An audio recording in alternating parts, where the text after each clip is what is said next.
तपाईलाई अर्को सुखद आश्चर्य सुनाउन चाहन्छु। यी सबै पूर्व प्रधानमन्त्रीहरू सबैले एकले अर्कालाई बनाएका पूर्व प्रधानमन्त्री हुनु। यो अनौठो संस्कृति नेपालमा बडो चाहिँ राम्रोसँग देखिएको छ। हामी आपसमा विचारमा राजनीतिमा नेताहरू आए भने अहिले देशमा गाउँघरमा चोर आयो भन्छन् जनताले, भन्नुभयो, तपाईहरुले सुन्नुभयो। यो साँचो हो त साथीहरु।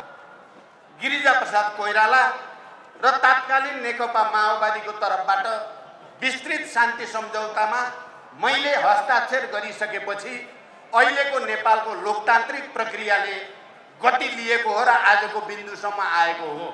हामी सबैले सोच्नुपर्ने एउटा गम्भीर विषय के छ भने हामी एकल पार्टी सत्तामा जाँदा पनि वा संयुक्त रूपले सत्तामा जाँदा पनि हामीले आन्दोलनको बेलामा जनताको अगाडि जे प्रतिज्ञा र प्रतिबद्धता गरेका हुन्छौं, सत्तामा पुगेपछि हामीले त्यसै अनुसार व्यवहार गर्न सकेका छैनौं।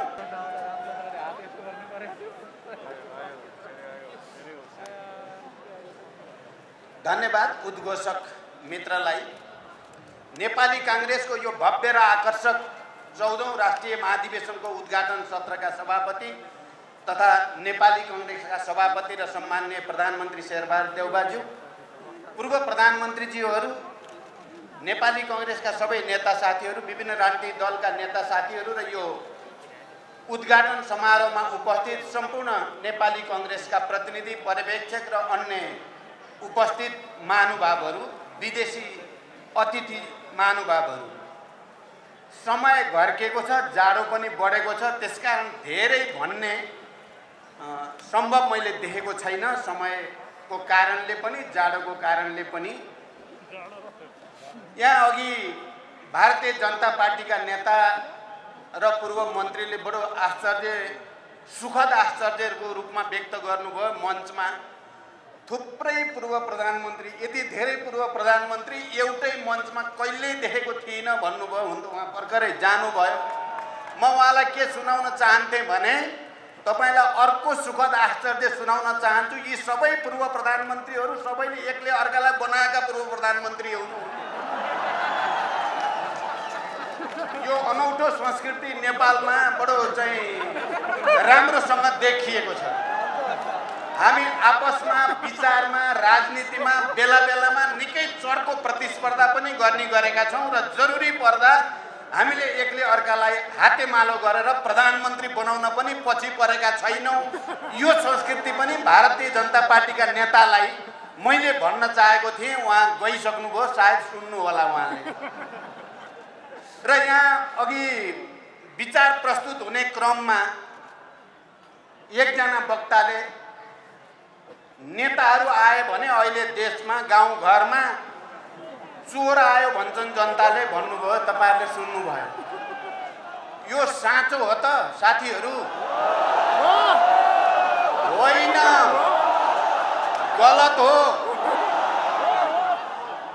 यो केको निम्ति भनियो? जति बेला लोकतान्त्रिक राजनीतिक दल र लोकतन्त्रको निम्ति सङ्घर्ष गरेका, शान्तिको निम्ति सङ्घर्ष गरेका राजनीतिक दल र नेताहरूलाई बदनाम गर्न खोजिन्छ, त्यहाँ निरङ्कुशता र तानाशाही जन्माउने षड्यन्त्र हो भनेर बुझ्न जरुरी हुन्छ।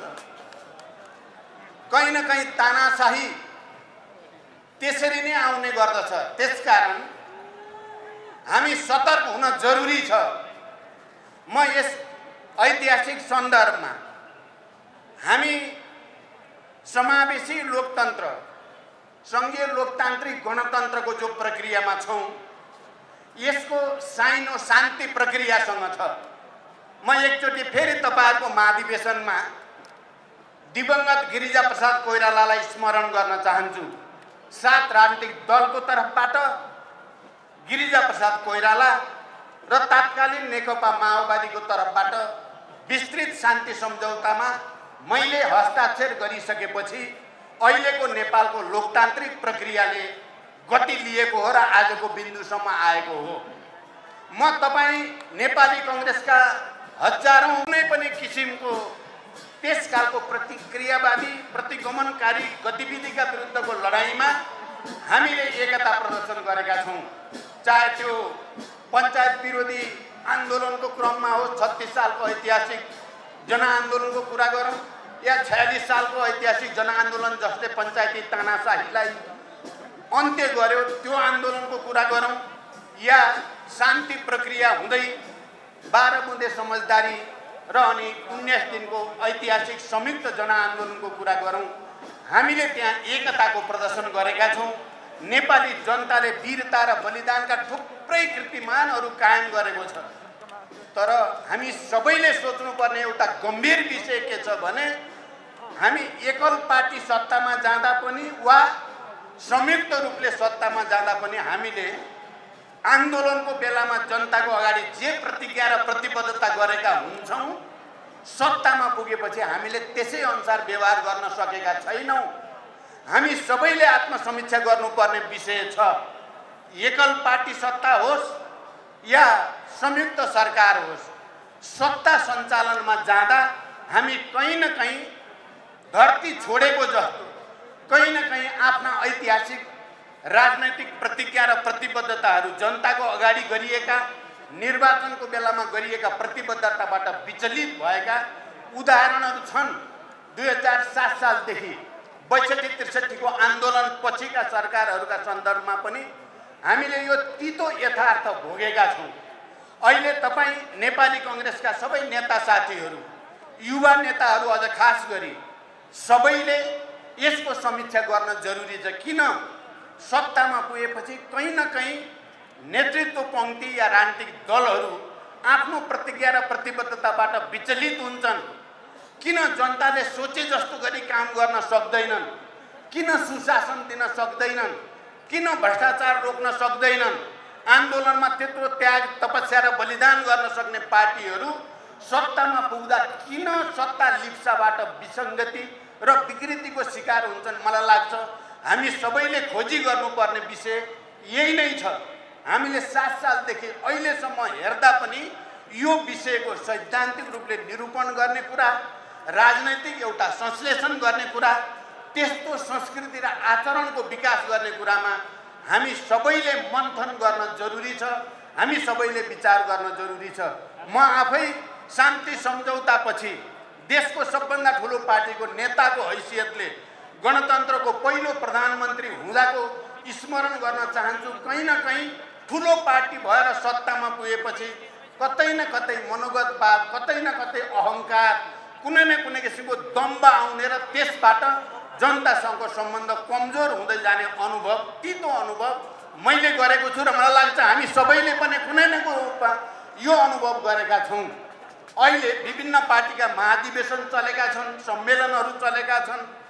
देशमा राजनीतिक रूपले अलि असहज परिस्थिति आउने पो हो कि हजारौंले दशकौं लगाएर गरेको सङ्घर्ष र बलिदानबाट प्राप्त भएको यो उपलब्धिहरू समावेशी लोकतन्त्र सहितको सङ्घीय लोकतान्त्रिक गणतन्त्रमाथि नै आँच आउने हो कि भन्ने प्रश्नहरू खडा भएका छन्। गत सालदेखि नै हामीले त्यस खालका प्रवृत्तिका सङ्केतहरू देख्यौँ। अहिले पनि त्यस खालका कहीँ न कहीँ खतराहरू मडाराइरहेकै छन्। त्यसकारण हामी सबै जो लोकतन्त्रको निम्ति, गणतन्त्रको निम्ति र यो शान्तिको निम्ति, म अहिले यहाँ अध्यक्षता गरिरहनु भएका सम्माननीय प्रधानमन्त्री शेरबहादुर देउवाजीलाई सम्झिन चाहन्छु यस अर्थमा कि नेपालमा शान्ति वार्ताको सुरुवात गर्ने श्रेय शेरबहादुर देउवाजीलाई नै जान्छ। उहाँले मलाई पहिलो चिठी लेख्नु भएको हो। उहाँले पहिलो चिठी मलाई लेखेर वार्ताको निम्ति उहाँले अपिल गर्नुभयो र अनि क्रमशः वार्ता हुँदै हामीले साँच्चै दुनियाँलाई देखाउने गरी एउटा मौलिक प्रकृतिको शान्ति सम्झौता मात्रै गरेनौँ, हामीले शान्ति प्रक्रियाका केही जटिल र निकै चुनौतीपूर्ण विषयहरू सफलतापूर्वक त्यसलाई समापन गर्यौँ। यद्यपि केही विषय अझै बाँकी छन्। त्यसकारण नेपाली कांग्रेससँग तपाईहरुको महाधिवेशनमा उभिएर मैले सम्बोधन गर्दै गर्दा, शुभकामना दिँदै गर्दा नेपाली कांग्रेससँग माओवादी पार्टीको र माओवादी अध्यक्षको हैसियतले म प्रचण्डको एक खालको विशिष्ट सम्बन्ध छ। विशिष्ट खाली शान्ति सम्झौताको सन्दर्भमा मात्रै होइन, यो परिवर्तनलाई संस्थागत गर्ने र देशलाई अग्रगति दिने सन्दर्भमा पनि हाम्रो बिचमा गहिरो एकता हुन जरुरी छ। कहिलेकाहीँ म सुन्छु पार्टी र साथीहरू एक्लै हिँड्ने कुरा गर्नुहुन्छ, एक्लै हिँड्नुपर्छ हामी भन्नुहुन्छ। होइन, हामी एक्लै हिँड्ने कुरा अहङ्कार कसैले पनि नगरौँ, हामी मिलेरै हिँड्ने हो। हामीले राजनीतिक प्रतिस्पर्धा गरे पनि त्यो प्रतिस्पर्धाभित्र पनि हामीले एकता खोजिराख्नै पर्ने हुन्छ। र अहिले हामी जे सफलता भनेका छौँ एकताबाट, गठबन्धनबाट प्राप्त भएको सफलता हो। 46 सालको आन्दोलनको सफलता, शान्ति सम्झौताको सफलता या 62-63 को आन्दोलनको सफलता सबै राजनीतिक दलहरू, लोकतान्त्रिक राजनीतिक दलहरूको बिचमा भएको एकताको परिणाम हो। त्यसकारण एक्लै हिँड्ने अहङ्कार गर्न खोज्दा जसले अहङ्कार गर्यो त्यसको ओह्रालो यात्रा सुरु भयो भन्ने कुरा नेपालको इतिहासले देखाएको छ। त्यसकारण म तपाईहरुसँग यो ऐतिहासिक महाधिवेशन मार्फत सिङ्गो राष्ट्रलाई एकताबद्ध गर्ने, राजनीतिक दलहरूको बिचमा, मुख्यतः लोकतान्त्रिक राजनीतिक दलहरूको बिचमा समझदारी कायम गर्ने र देशलाई सुशासन र विकासको नयाँ युगतिर लैजाने कुरामा देशको ठुलो पार्टी, शान्ति सम्झौताको एउटा हस्ताक्षरकर्ता पार्टीको नाताले पनि नेपाली कांग्रेसले उचित नीति निर्धारण गरोस्, नेतृत्व निर्धारण गरोस् भन्ने कामना गर्दै फेरि एकचोटि यो महाधिवेशनको पूर्ण सफलताको शुभकामना सहित बिदा हुन्छु। धन्यवाद, अभिवादन।